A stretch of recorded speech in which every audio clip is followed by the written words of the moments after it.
them for quality assurance and make sure that we didn't give any information that was inaccurate, or if we have to come back to you guys and let you know, hey, wait a minute, we didn't mean it this way, or we found out it meant this. It doesn't happen too often, but we do like to have that option. Alrighty, so let's go ahead and rock and roll. Bear with me. This is the Adobe Classroom. If you're not familiar with it, it's pretty interactive. We won't use all the tools today, so I won't drill you on the information. We'll do it very, very informal. Hop in there in the chat. You won't have access to a mic today. So hop in there in the chat and just make sure that your question gets in. If for some reason we're asking questions or you hear something or you can't hear something, let me know. That'll be the way to communicate with me. At the top, there's also a little guy looks like he's giving you a high five or waving his hand. If you don't mind, you can use any of the features there.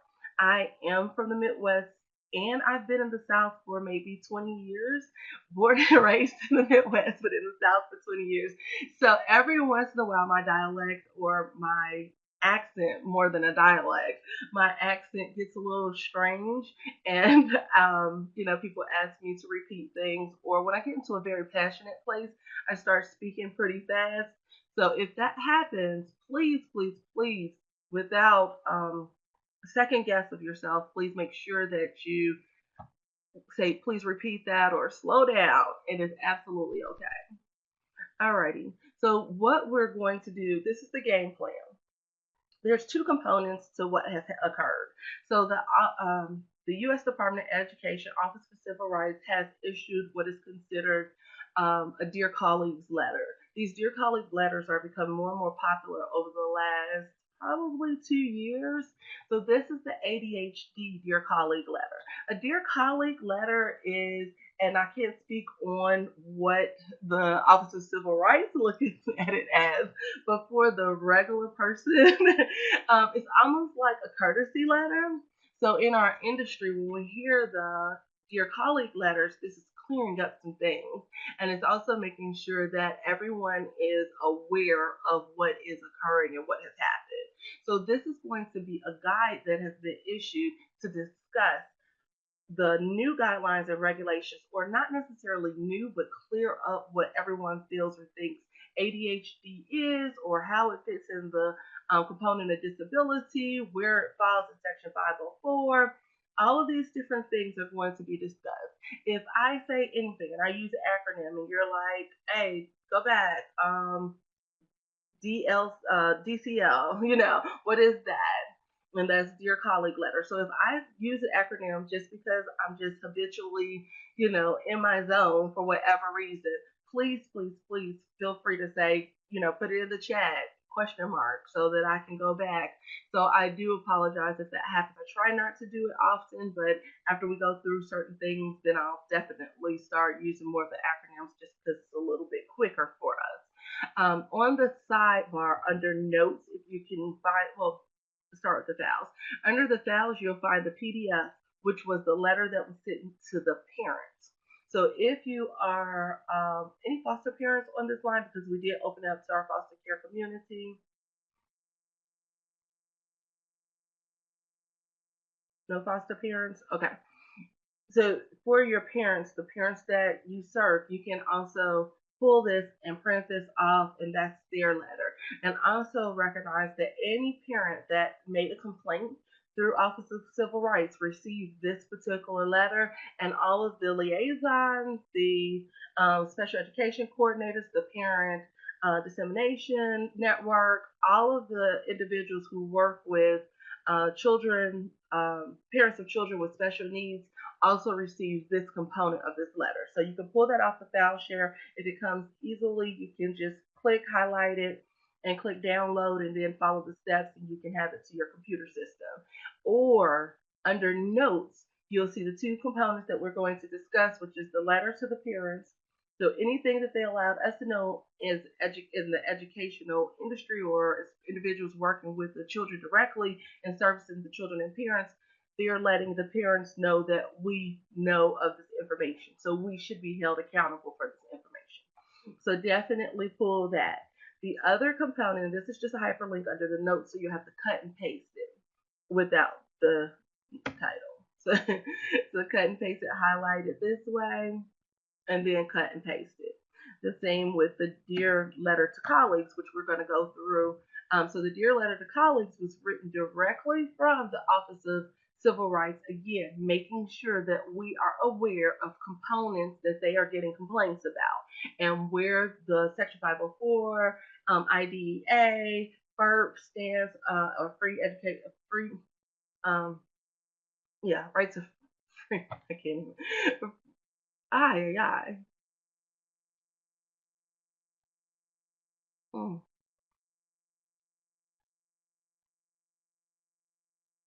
Free appropriate public education. I can't talk today. Perfect. Free appropriate public education stands in all this as well.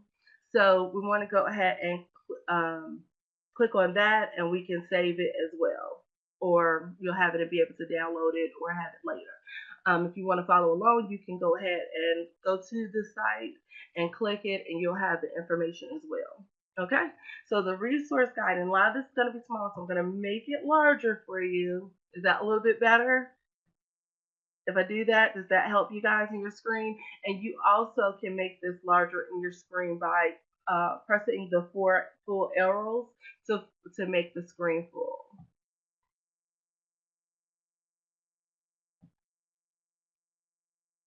Can you guys see the difference? Does it change on your end, or is it exactly the same?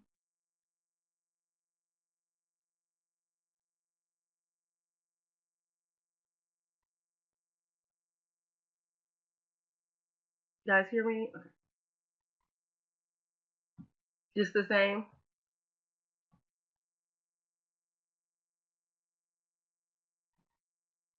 Does that make it larger? The same? Okay. So you use your four arrows to make it larger. Sorry. I guess if you were on a device, it would change for you. Okay. So what we will discuss is the resource guide on students with ADHD. The letter is basically to clarify and provide guidance on the federal obligation of the school district that receive federal financial assistance from the U.S. Department of Education to students with attention deficit hyperactive disorder under Section 504 of the Rehabilitation Act of 73. So we're looking at the Section 504. We'll look at the components associated with Section 504 and the departments implementing the regulation. And again, if you needed the work sites or the information, it is definitely here and available. All right, so that is the gist of our time together. Any questions, comments, or otherwise before we get started?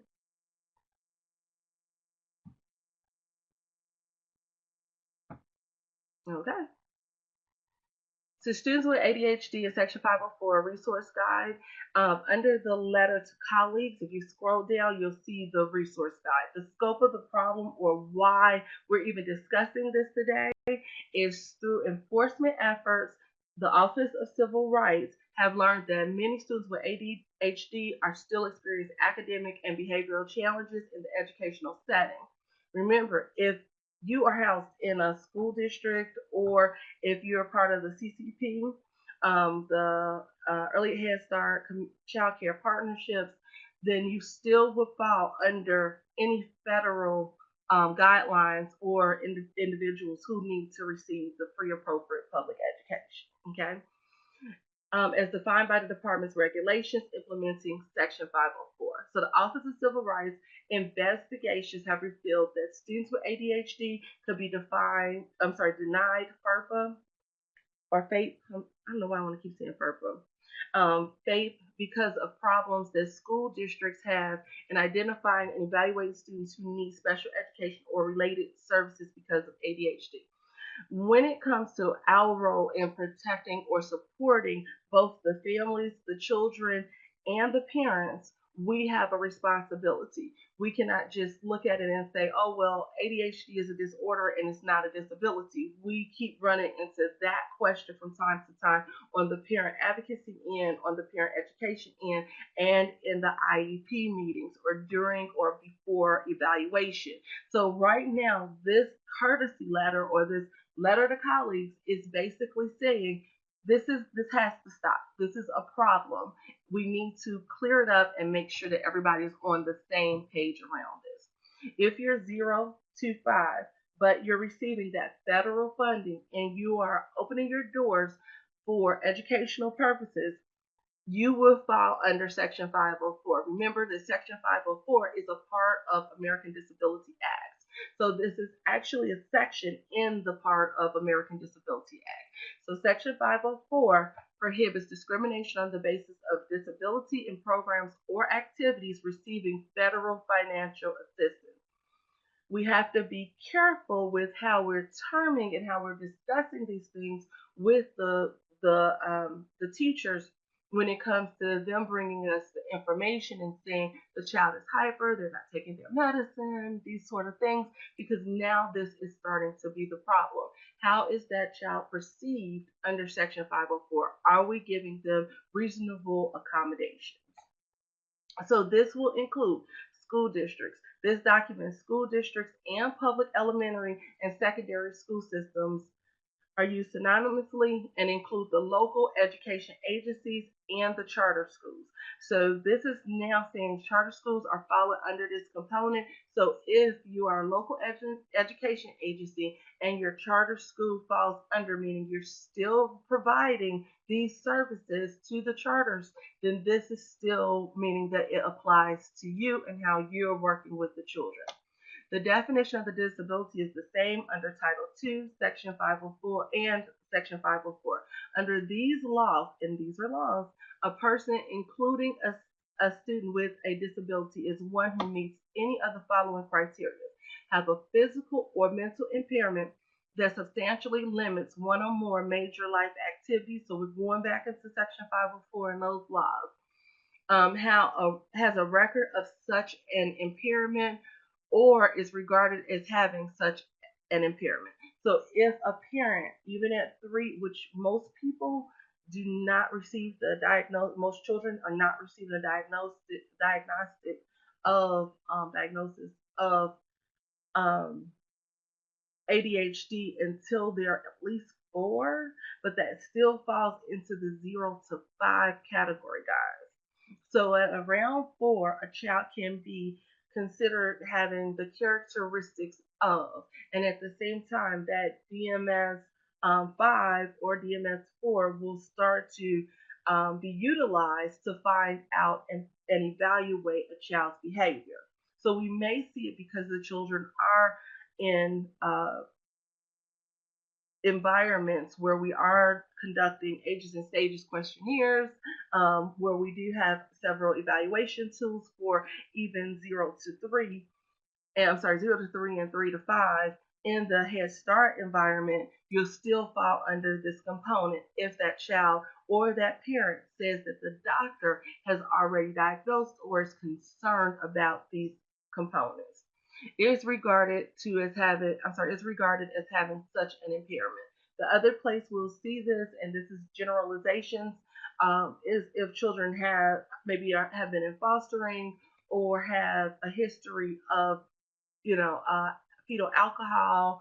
All of these different components will still fall into play, which will give an earlier diagnosis of the ADHD or the characteristics of ADHD, ADD, those signs and symptoms. So we will actually start to be challenged with this language earlier. And some examples of a major life activity that can be substantially limited by ADHD include concentration, reading, thinking, and functions of the brain.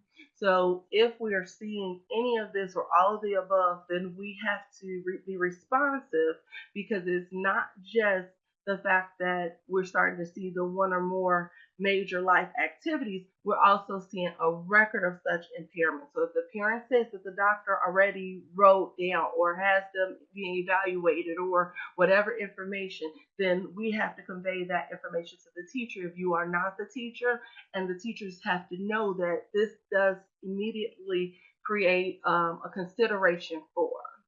Questions or comments there? Does that make sense? We all on the same page?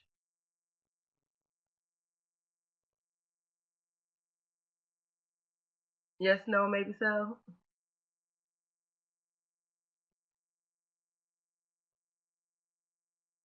Hello? You guys still with me? Okay. Title two, here are some of the, excuse me, go back. Title two, if you're receiving Title two funding, here are some of the needs to know. Title two prohibits discrimination on the basis of disability by public entities, including public elementary and secondary schools, regardless of the receipt of federal financial assistance. In the educational context, we'll see that the Office of Civil Rights shares enforcement responsibility for Title II with the U.S. Department of Justice. So, if you are receiving or a part of or fall under, remember that this is the enforcement agency here. We're going to now look and see that OCR is basically sending this letter and saying we will start to enforce these violations. Although this document primarily addresses Section 504 obligations, violations of Section 504 that result from a school district's failure to meet the obligation identified in this letter are also constitute violations of Title II.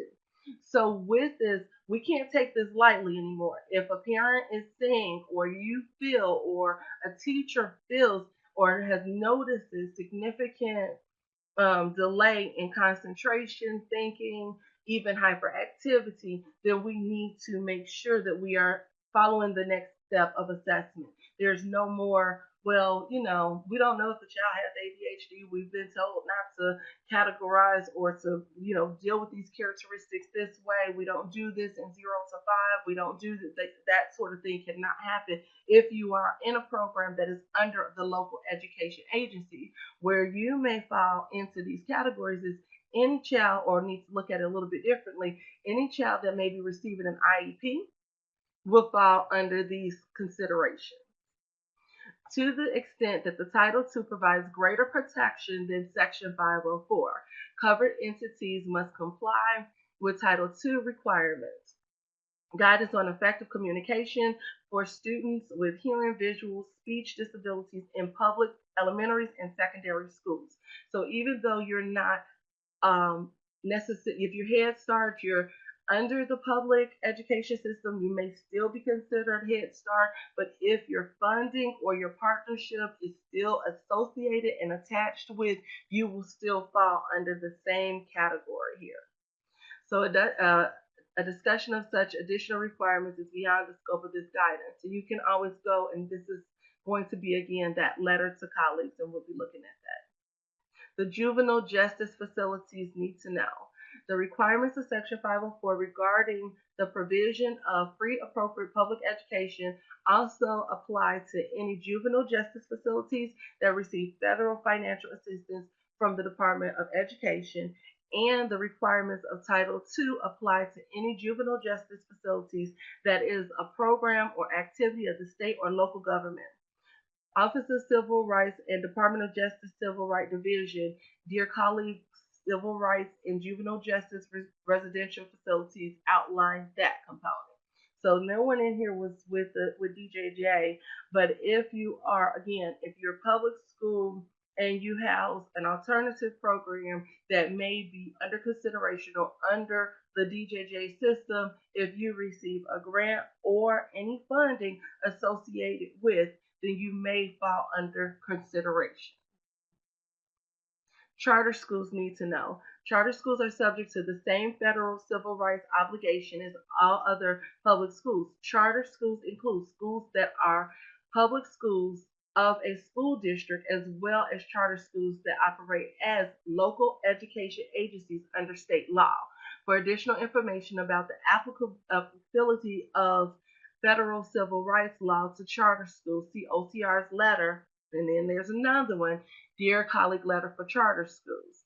Those who are eligible for coverage under the regards as prong of the disability definition are not entitled to free appropriate public education under Section 504, but they are still protected by Section 504's general non-discrimination provisions, including protection from disability-based harassment and retaliation.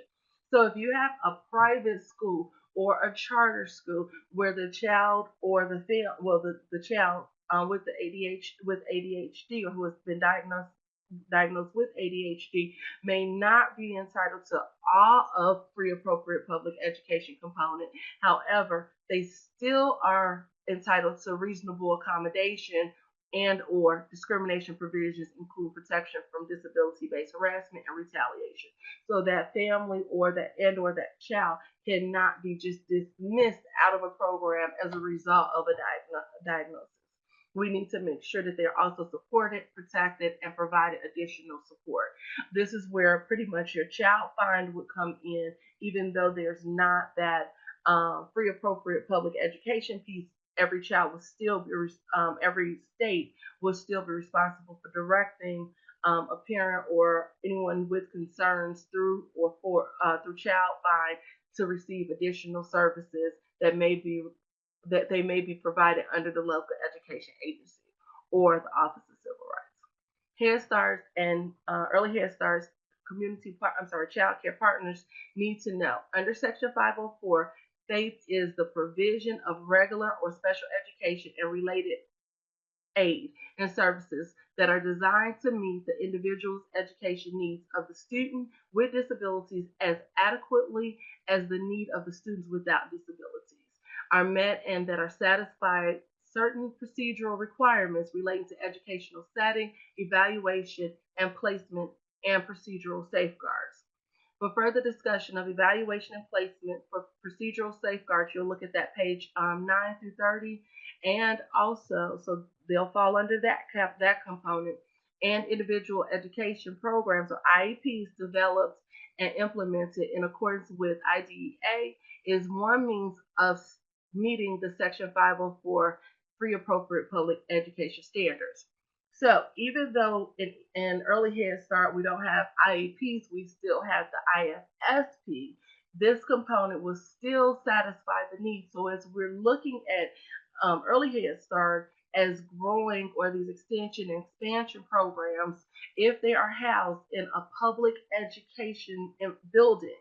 So sometimes, are there any online that are with Early Head Starts or support Early Head Starts that are that are housed in the public schools or the public school district as a building connected to like an elementary school?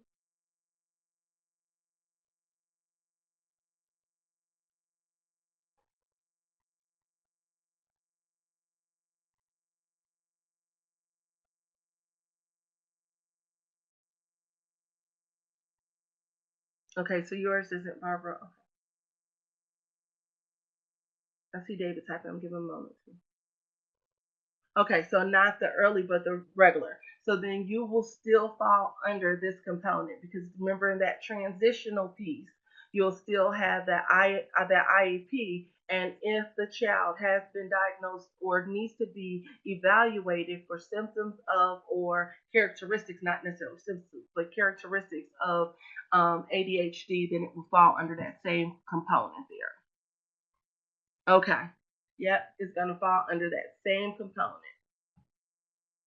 Transition teams need to know, and that section 34 CFR,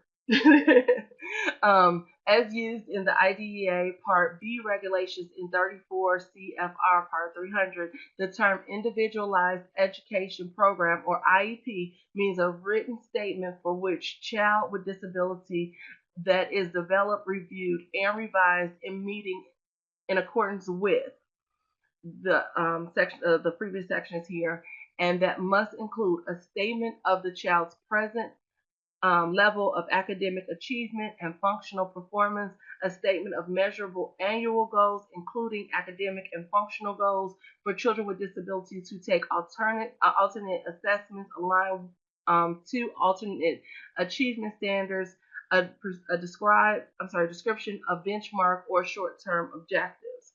So as you're doing your individual planning, this is where your goal comes in. This is also going to be where your ages and stages questionnaire, because we're looking at a transition. So even if it's transition 0 to 3, transitioning to the 3-year-old environment, then that 3 to 5 year old transition team needs to also be looking at anecdotal notes, needs to be looking at any type of goals that have been created for the child, needs to go back and evaluate which of the 5 areas that we see in Head Start where the child may have a deficit. So that can still be used in that IEP. So use as a transition team from even an IFSP to an IEP, you have the components that need to be looked at and measured.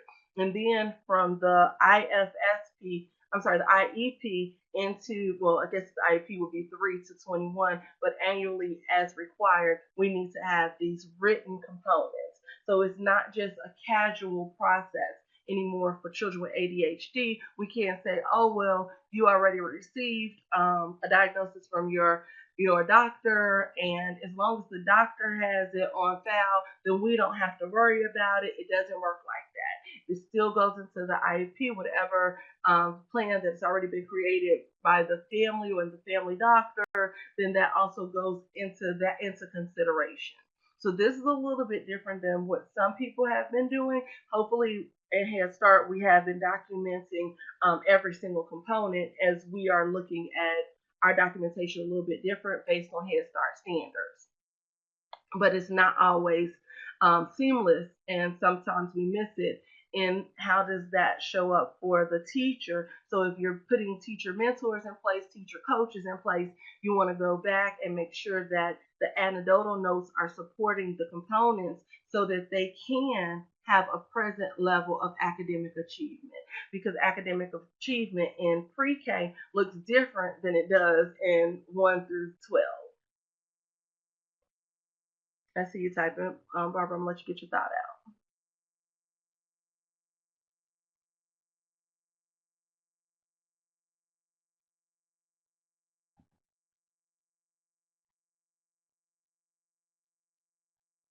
I'm sorry, I lost it, Barbara. Did you have a statement? Okay, I see it now.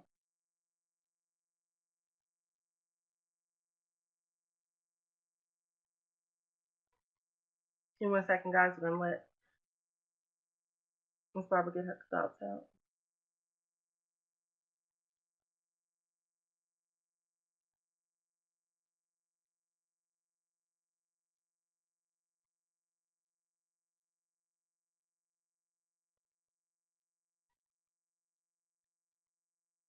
It's a little different when we use chat. I'm sorry. But when we don't use chat, everybody is like, my mic, can you hear my mic? And elongates the training.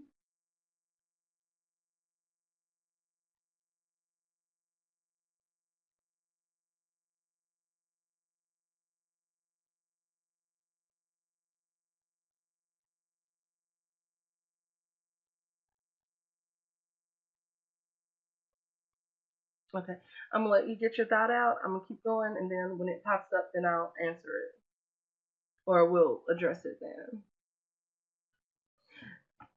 So when we're looking at the academic achievement, we're looking at that component, including academic functional goals. That should still be clear and cleared up. And like I said, in Head Start, we're doing those goals a little bit differently for each child.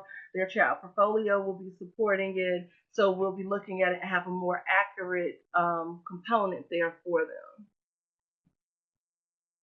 Sorry, this is a little small. Transition teams also need to know a statement of the special education and related services and supplementary aids and services are based on peer-reviewed research and to the extent practical.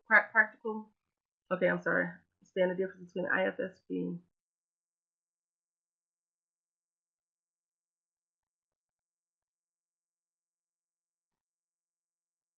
Okay, good question. So Section 504 is a component, and I'm just referring to Ms. Barbara's comment here.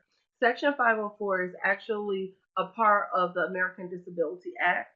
So we're looking at the section in itself. Now, Section 504 plans specifically are not interchangeable. Some people use the Section 504 plan when a child when a child doesn't necessarily meet all the components under the Individual Disability Education Act.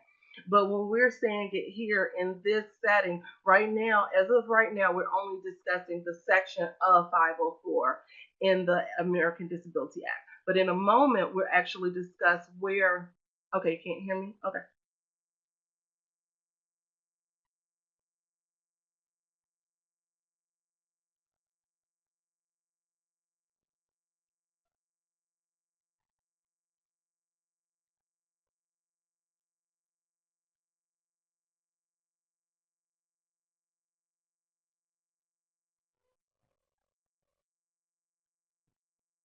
Okay, can you hear me now?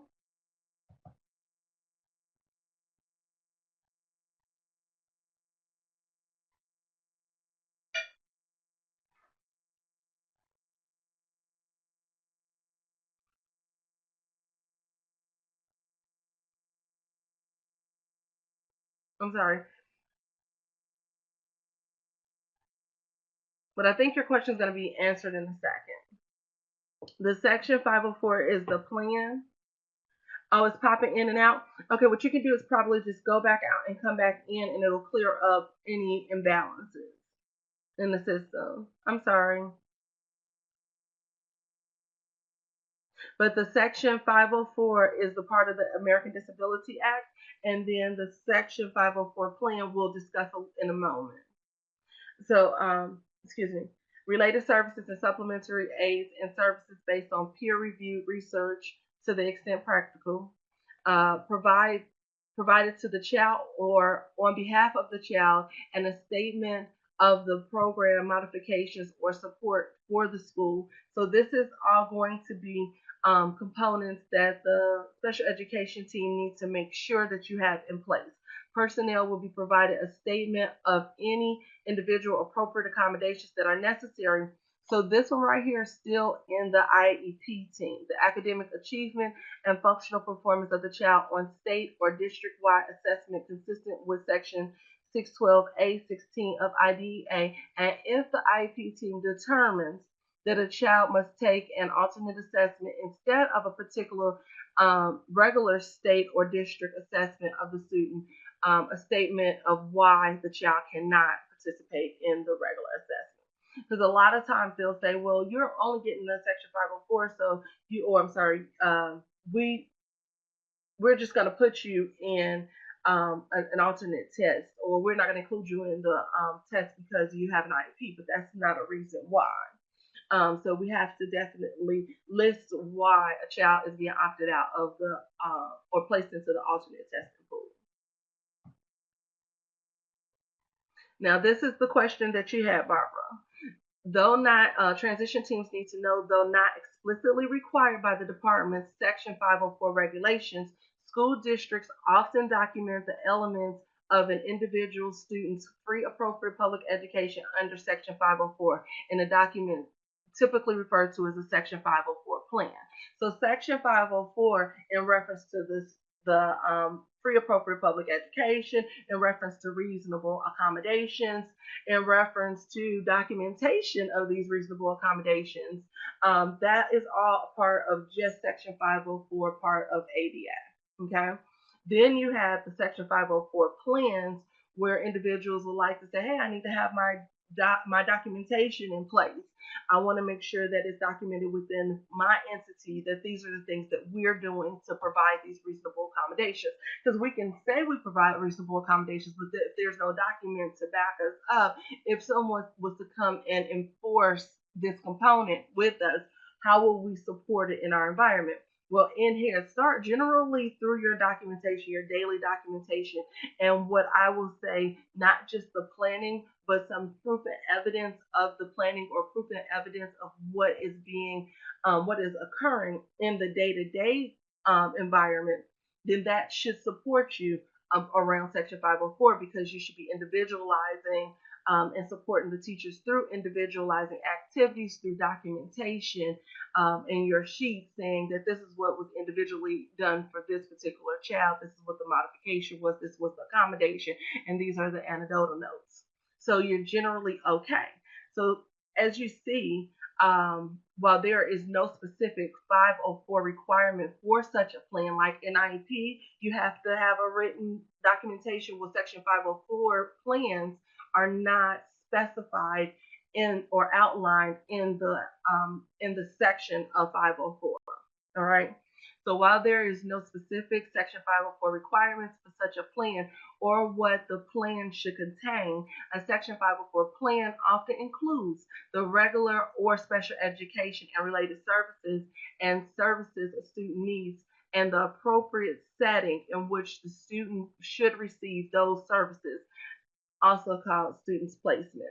So does that answer the question a little bit more, Ms. Barbara? So the Section 504, everything that we talked about prior to this and what we'll talk about and just mentioned Section 504, that is the section of the American Disability Act that refers to education and educational entities. Then you have these plans that people opt to use or different states opt to use. But even though it's not required by OCR or anyone else as an enforcement component, a lot of times we will see Section 504 plans, which I believe Head Start uses as a standard. I don't know if it's in the Head Start standard, but you all definitely use a Section 504 plan when necessary for a transition. Is that true for all of your states? And this is when it individualizes a little bit. I'm not familiar with Nebraska.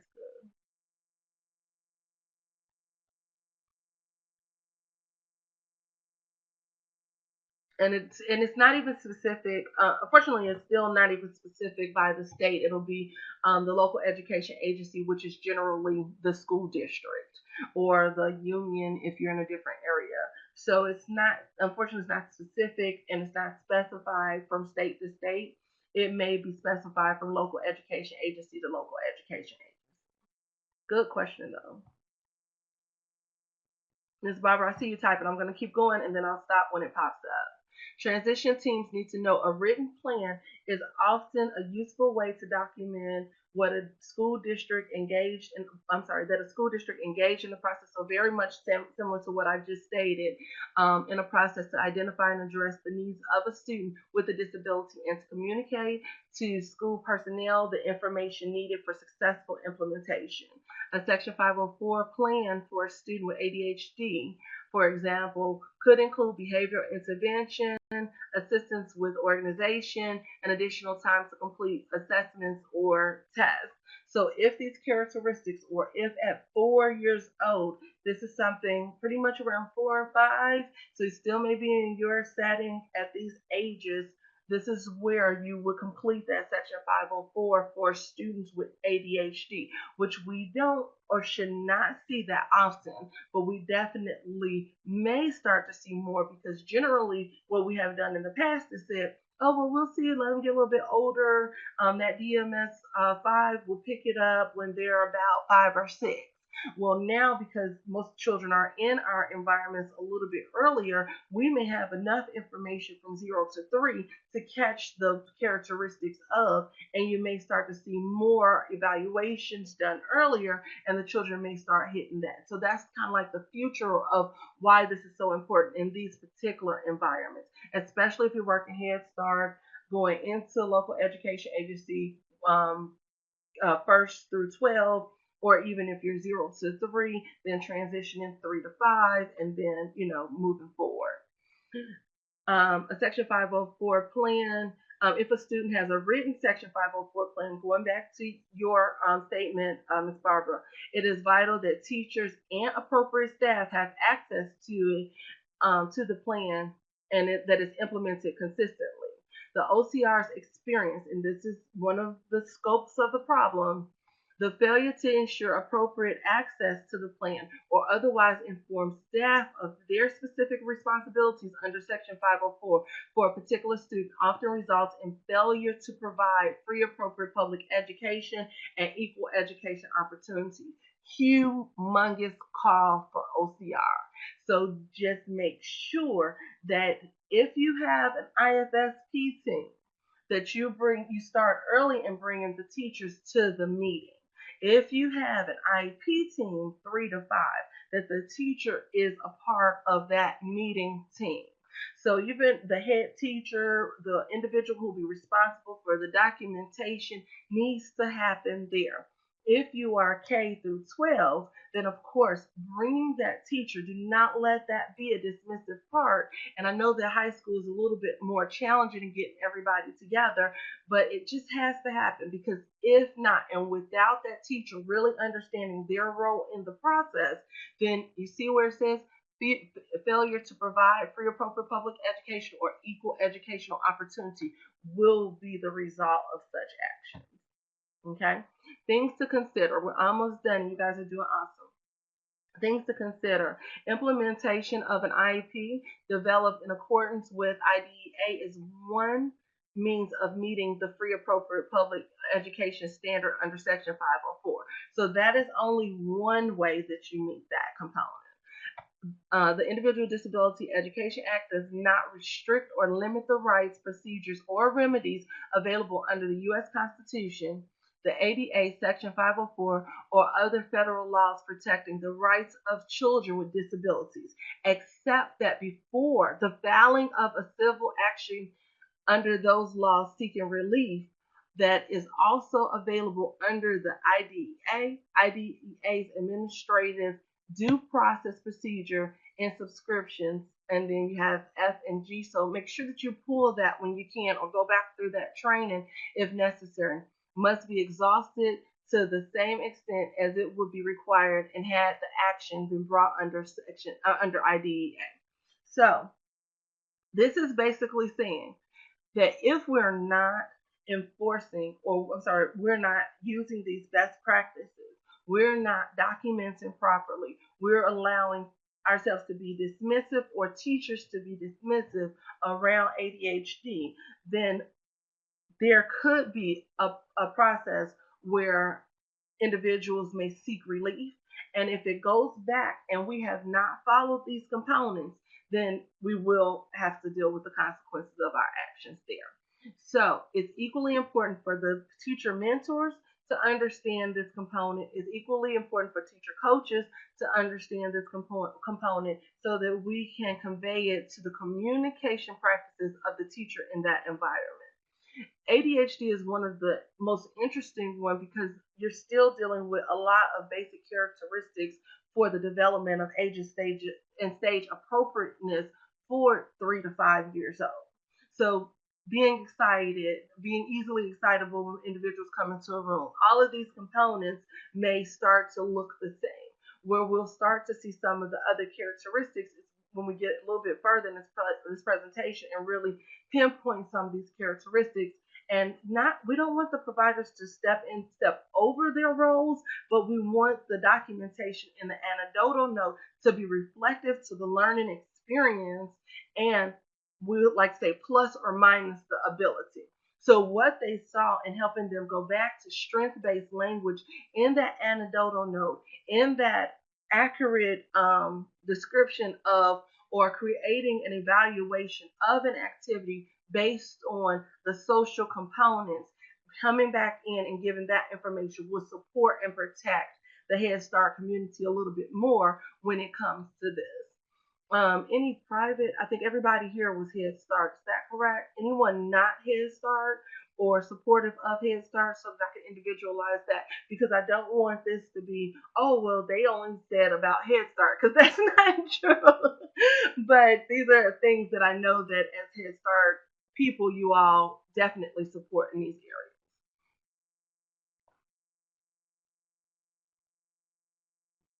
areas. All right, so all good? Other things to consider: school districts must also ensure free appropriate public education under the Individual Disability Act is provided to all eligible students with disabilities in the least restrictive environment. We can't start saying, oh, we're going to put that hyper child into this class and we're going to put the child with, because the kids over here, they're not going to be able to do anything with Miss So-and-so because they're too hyper, and start doing things like that. Make sure that we are being appropriate with how we're behaving and how we're actually placing children in environments. Least restricted environment means to the maximum extent appropriate. Students with disabilities are educated with students without disabilities, and removal of students with disabilities from regular educational environment occurs only when the nature or the severity of the disability of the student is such that the education in a regular classroom with the use of supplementary aids and services cannot be achieved satisfactorily. Things to consider: in general, students with ADHD may be eligible for special education and related services um, under IDEA if following an evaluation that meets the requirements set forth in IDEA regulations, they meet the criteria applicable to one or more specific disability categories. And if, I'm going to read it in 1 second, Barbara, and if they need special education and related services because of their disability. Okay?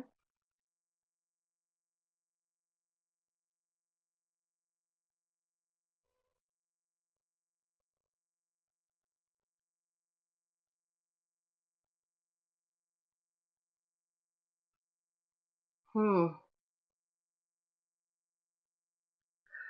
That is a tough and a good question.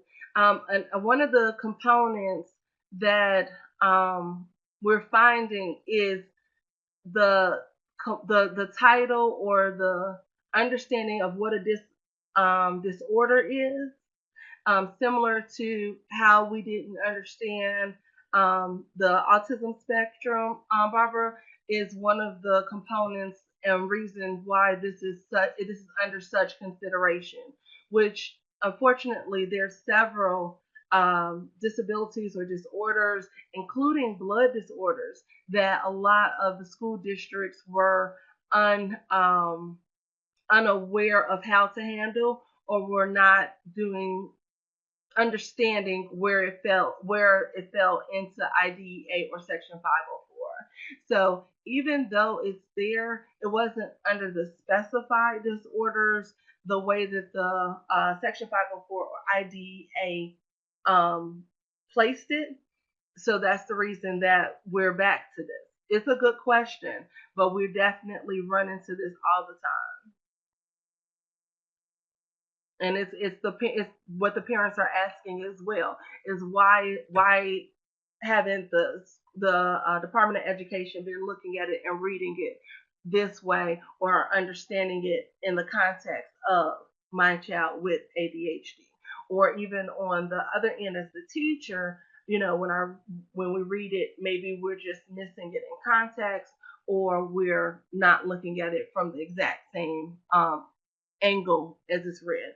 And it's unfortunate, but when we have anything in written form, it can be misconstrued, or in context misunderstood. So it pretty much falls into that area. But yeah, good question. It's definitely the question that we're all asking. But there were over 16,000 complaints. So apparently, there's a lot of folks who were looking at it in a different way, and that's why these Dear Colleague letters or DCL letters are coming out with this information so specified. But good statement. As noted in the footnote 22, a student can still be determined to be a child with a disability under IDEA if the student needs only a related service. If it is consistent of specifically designed instruction, and is considered special education rather than a related service under the applicable standard. Sorry, this one's so small. Under the IDA Part B regulations, a student may be eligible under the category of health impairment if a student has limited strength, vitality, or alertness, including a heightened alertness to environmental stimuli that results in limited alertness with respect to educational environment due to a chronic or an acute health problem that adversely affects the student's educational performance. So there we have the specific breakdown and the specific ways. If you are a trainer or the individual responsible for conveying this information, this is a slide that you may want to cut, but it's also located in that letter that resource letter that I asked you guys to pull or that you can cut and paste and have directly. IDEA's regulatory definition of other health impairment, going back to what you're stating, Ms. Barbara, was specifically amended in 1999 to include ADHD as an example of a chronic or acute health problem that could be found to adversely affect a child's educational performance.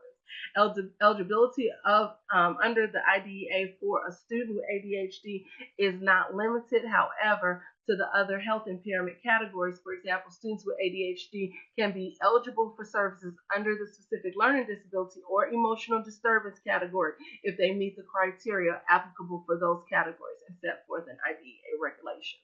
So again, another way to look, and if you have any challenges with why are we using this, if you're part of that team that's making this decision, remember to go back to IDEA Part B regulations and go back through reading it the way that it is appropriately designed or is placed.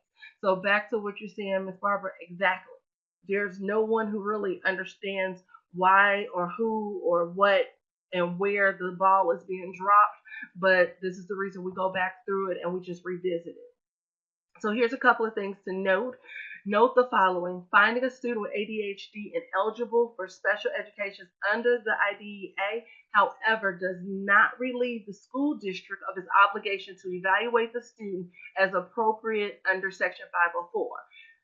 Again, remember our local education agency, remember where our agency falls in that, and make sure that we are also doing our part. I see you typing, David. I'm going to wait for your comment. Or I'll keep going and then I'll see your comment. If a student is evaluated for the provision of services under, it's breaking up. I'm sorry. I am on note the following.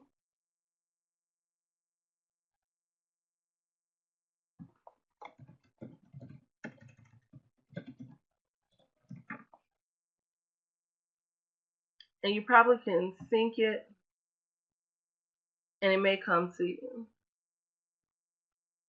Okay. If a student is evaluated for provision of services under the IDEA and is found ineligible because he or she does not need special education and related services because of a disability, the school district must still consider if the student could be covered under Section 504.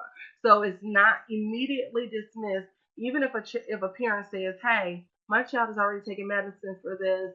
And the school can say, well, we're not seeing any problems. Just keep having them take their medicine. It doesn't work that way. If there is a notice of, then that would be considered a notice of, and the school has a responsibility to distinguish between if the child needs to be provided service under IDEA or if the child needs to be provided services under Section 504. We don't get to step back and say the parent can't handled it. We don't have anything to worry about. Remember, we're there to support the student from whatever ages and stages and or grades and also the development of them through their disability or disorder. Note the following. Correct, Ms. Barbara. That's exactly right. Then the Section 504 plan will be written instead of the IEP. According to the Centers for Disease Control and Prevention, there are 3 different types of ADHD, which are categorized depending on which symptoms are the strongest.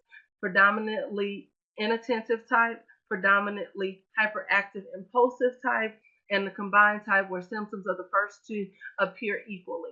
Every type of ADHD affects the functioning of the part of the brain related to thinking, concentrating, and planning, which we would consider as the cognitive 0 to 3, and even the cognitive 3 to 5. And then, of course, they'll go into cognitive for 5 to 12, but it'll start to be broken down into terms like concentrating, planning, and thinking. So it's exactly the same. We're just seeing it in a different format. So that is why the providers or the teachers in the Head Start and early Head Starts have to use the strong strength-based language and support it by either learning experiences or developmental appropriate domains. So going back into that component will support you and limit your liabilities as a program for this component later showing up. Therefore, is a determination that a student has an impairment for purposes of meeting one of the prongs of Section 504. Section 504's definition of disability. Sorry, I know this slide needs to be cleaned up. I apologize. Working on it. Note the following. Listen to this is where you guys fall in. If district staff perceive or receive information to lead them to suspect that a student has a disability. So district staff is relative when you Head Start.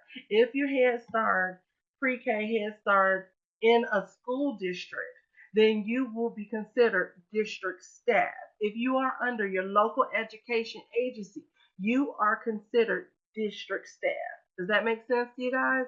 This is why the teacher mentoring and the teacher coaching component will be individualized for a Head Start program, or even the uniqueness of where you may fall in that component. For example, that a student with ADHD and needs or is believed to need special education or related services. So if that in the anecdotal note, there's constantly, you're looking at the components, social skills, doesn't understand spatial value, et cetera, et cetera, et cetera.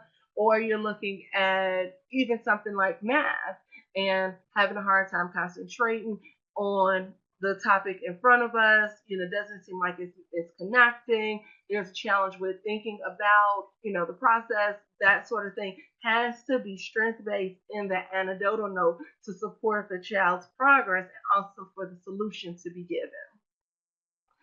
For example, that a student with ADHD and needs or is believed to need special education or related services. So if, again, that parent has already told you, or the parent or a family member has already confided, or on the sheet of the medical sheet, there's already an identified disability, then you're still falling under this component. The school district must evaluate to determine if the impairment substantially limits the student in a major life event. In the context of students with ADHD, it is important that the school district considers conducting an evaluation when students demonstrate to teachers or parents signs of needing special education or related aid and services to meet their individual education needs as adequately as the needs of their non-disabled peers are met. This also one of the largest components that we're, places where we're seeing this component is when we start to assess or look at children who are pulled away. Of course, we don't use timeout, right?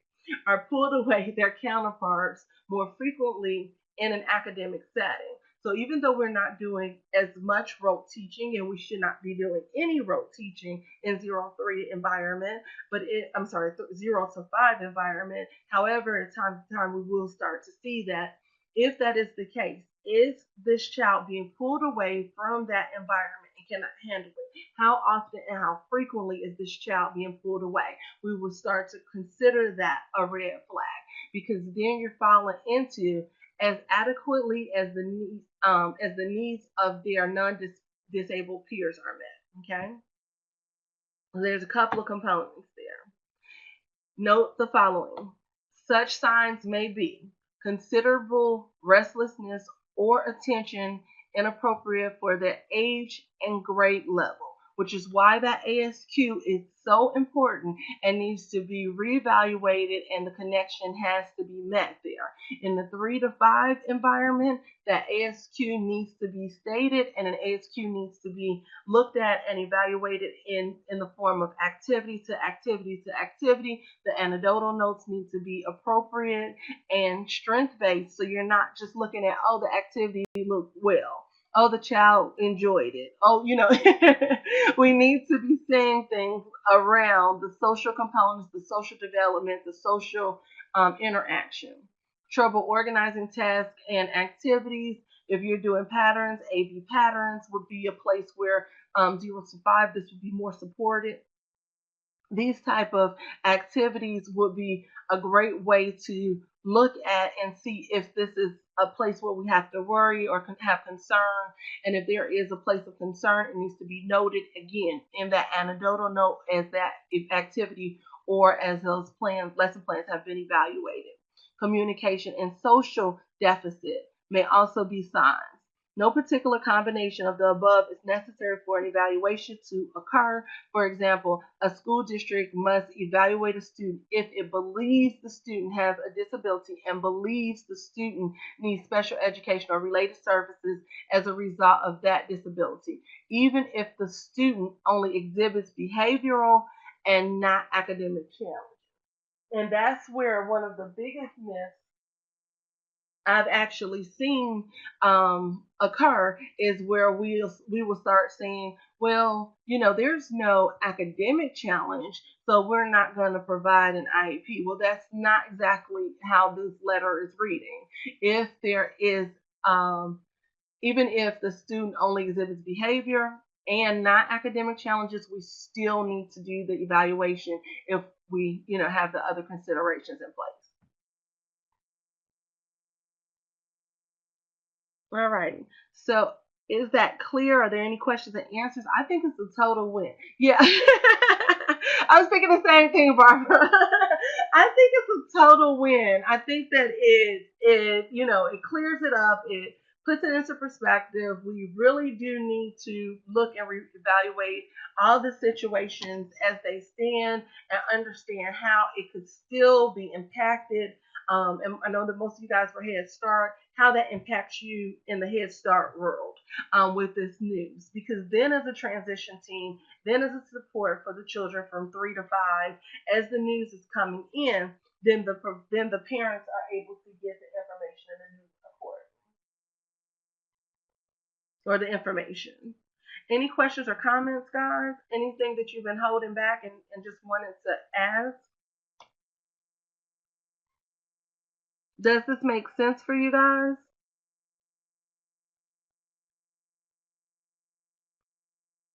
Okay. And there were a couple of strategies that were given to help that environment. Sorry, Brittany, we're pretty much done. Were you on? No, you're in Eastern Standard Time. Sorry about that. But we did record it. Okay, no problem. It's recorded. um, no problem. No problem. So you are walking away with a couple of strategies to support your direct community in understanding, or going back, not necessarily understanding. Sometimes we understand it, but we do have to be reminded that, it's being taken seriously and we using best practices to limit our liabilities. That's pretty much the point in all of this. So you guys all good? You want to know how to get your certificates of completion? Did y'all get the welcome information?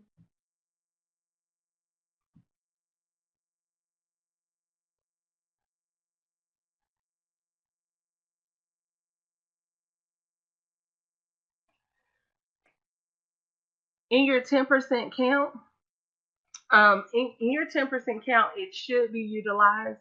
But yes, you do want to go ahead and go back to the table when it comes to that particular 10% count for your children with disabilities. Is it for your URSA? Is that what you're asking about?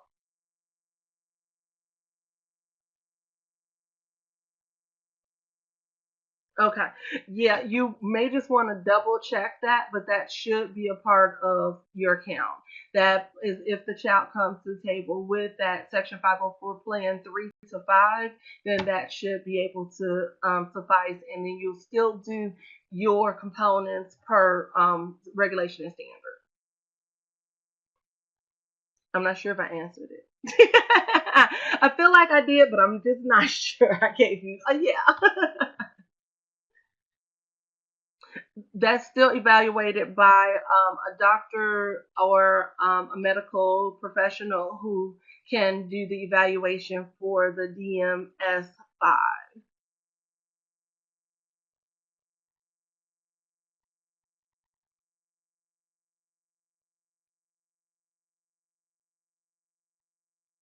The evaluation of if the child qualifies for Section 504 or an IEP will come from the team.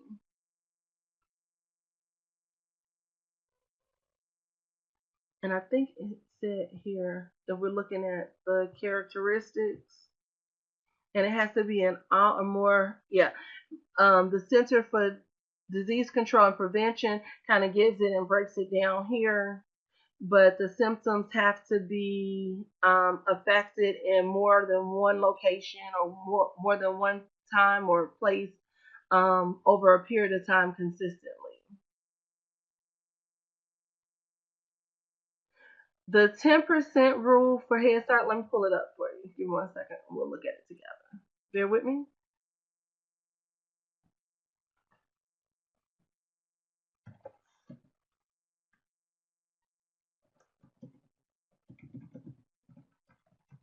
It is what IRSA checks to see if you are meeting the basically the guidelines that you have in place for how your children are broken up or defined, who gets a slot similar to that. But let's see if I can find a better.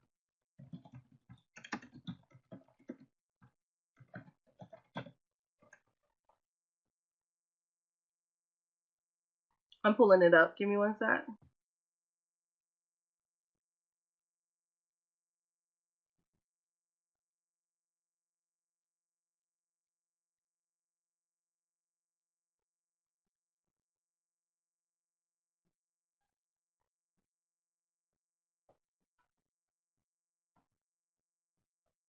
If anyone has it, you can put it in. But I'm just trying to see if I can find a better place for it. Okay, yeah, I see somebody typing. If you have it, you can cut and paste it. Not a question that I was ready for. Sorry, but I like to look at the content the way that it's written, so I can make sure that I'm giving accurate information.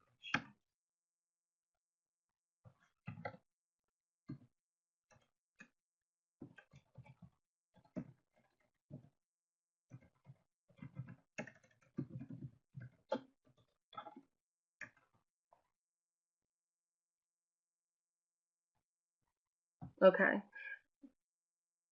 I found it.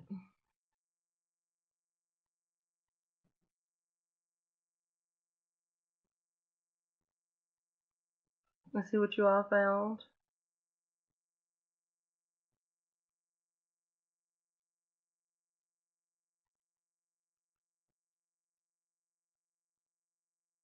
That is a good question, isn't it?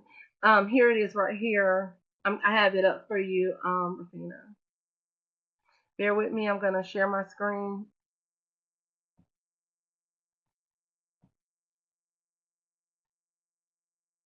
Oh, you don't count them as the 10%? Okay. But here's a clearing up of that question.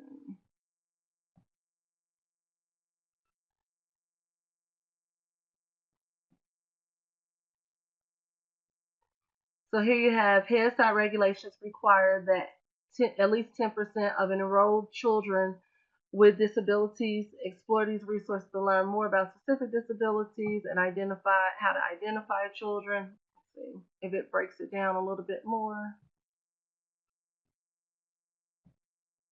Nope, identifying.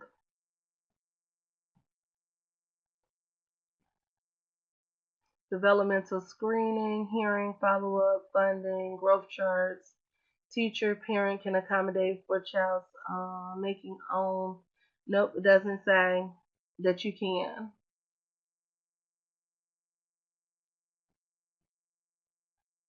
But you know what? I think you should check. Yeah, I was about to say that. I think you should check because disability is disability. So definitely check.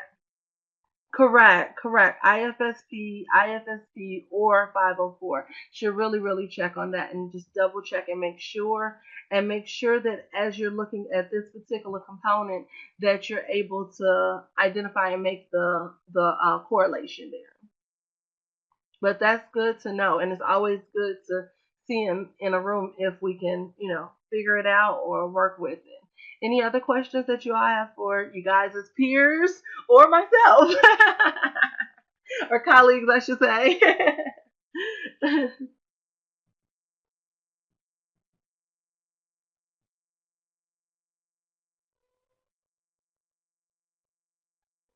Yeah, I think somebody said that they should, that they have.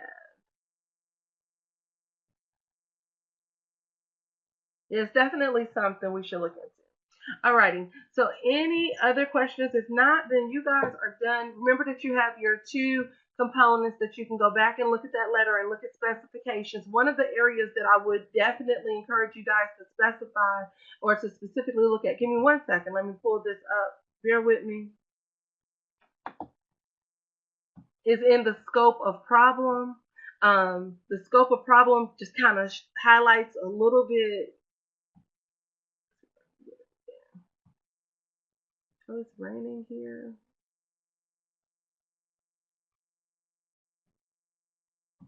I'm sorry. Give me a second.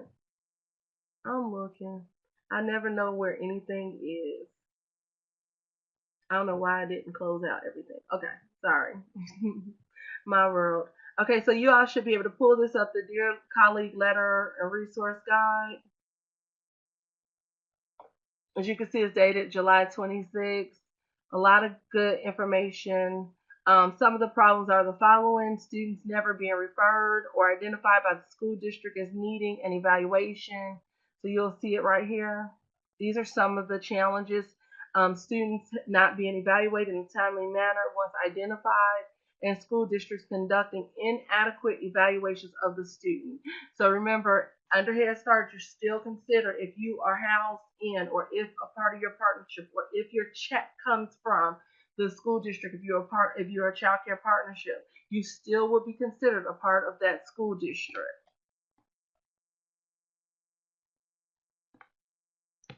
Here's the other one, and we talked about a little bit in the slideshow. Failed to distribute relevant documents to appropriate staff, or consider inappropriate administrative and financial burdens in selecting and providing appropriate related aids and services. So these are some of the challenges that have come up, which impacted, and the reason that we now have the letter. Okay.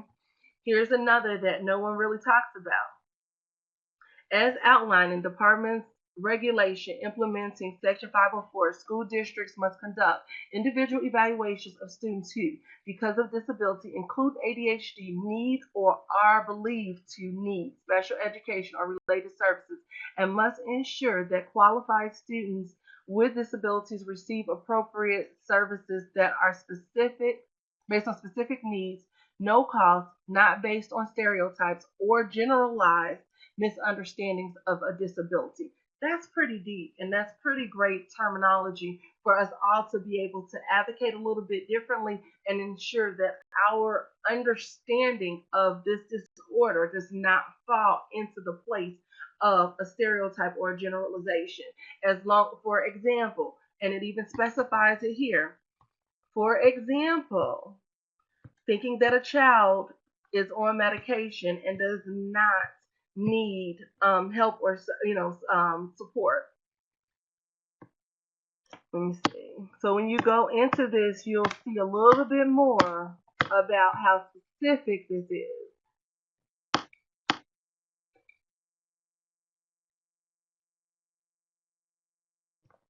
I can't find it quickly. I wasn't prepared to, but for example, those students who have high number of discipline referrals as compared to peers for incidents such as disruption in classroom could also be students with disabilities in need of services. Some students, due to their unaddressed disabilities related needs, may engage in behaviors and do not conform to school code of conduct. These and other indications of the student's behavior is out of the expected range of behavior of a student that age could trigger a school district's obligation to evaluate under Section 504. So it is actually discussed from the Office of Civil Rights how these components can definitely impact an individual's child or student. Okay.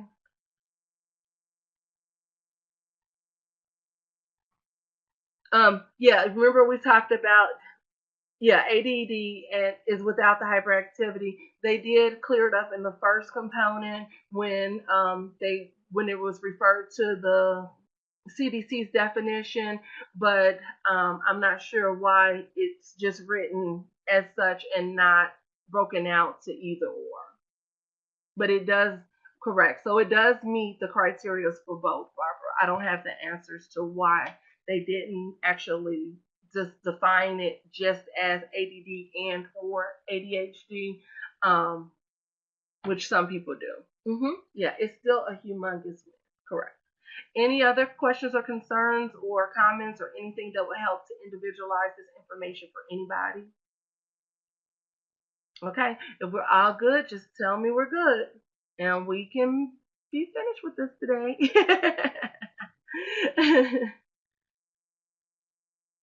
Okay, we are all good.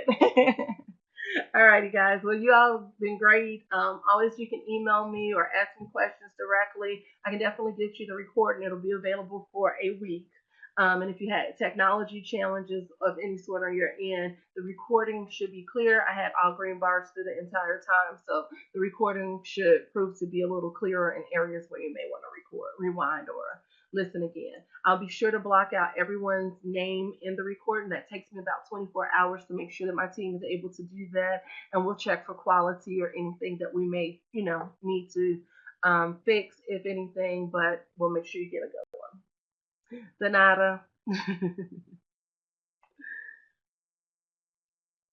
Okay, sure. I know my English is horrible. Sorry. I mean, my English is horrible. Jesus, my Spanish is worse, huh? You're welcome, David. Thank you. And thanks for all your feedback and everything, guys. I'm here, Barbara, if you had that question. Oh, under IDEA, there are specific timelines for evaluation. Um, Good question. So there are still, remember that from evaluation to I'm sorry, from finding to evaluation, that timeline stays the same. Oh, you're welcome, Courtney. That timeline stays the same because remember, you don't know if you need the Section 504 or the IDEA until the evaluation happens. So if you're using child find from the time that the child finds to the evaluation, it's consistent with IDEA terms. I don't. Is that clear? It's the exact same timeline.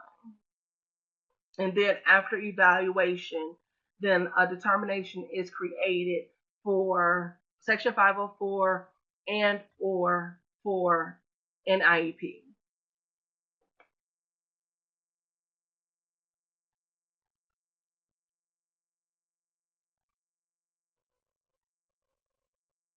from identity to evaluation. Sorry.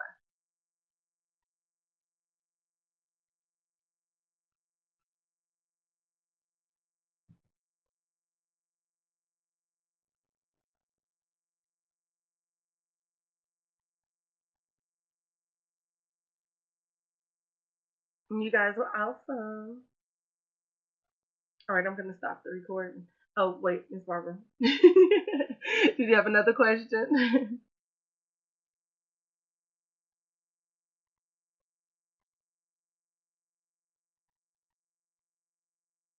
Okay, so IDEA requires an IEP.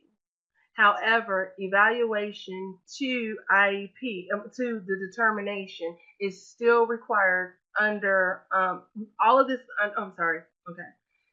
So, Section 504 supports IDEA. Okay. It is the law that supports Individual Disability Education Act. Section 504 is the generalized law under American Disability Act. So, all of it is technically under Section 504 if you're not eligible for an IEP under IDEA, but you're still eligible for free appropriate public education under IDEA in Section 504, then the Section 504 plan or reasonable accommodations are still provided under the Act. Does that make sense?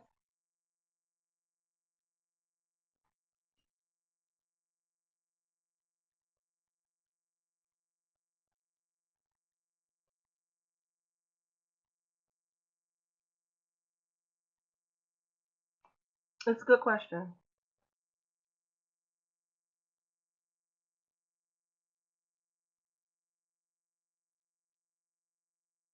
Correct, correct. And remember that everybody that the Office of Civil Rights doesn't I don't want to say dictate, but it's not um a requirement to have a plan for Section 504. It's just implied, just like American Disability Act. There's no plan of how you're going to make your building meet the criteria for the American Disability Act. However, you just know that it's there. It's implied. If it's not there, then you can be sued for it. So the same thing happens for an educational entity. If reasonable accommodations haven't been met, then you would have to answer to the regulatory components around it.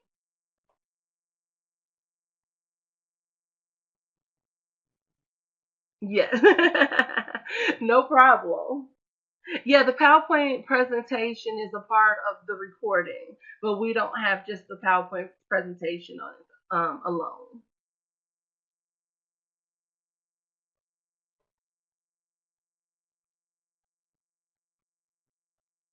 Now make sure you get that. Alrighty. So we'll clean up the presentation a little bit, just make sure that everybody's names and privacy is protected, and then we'll get that out to you guys. Alrighty, guys.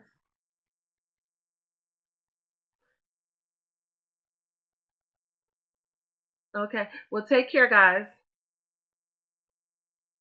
You're welcome. Did I answer the question, Miss Rufina?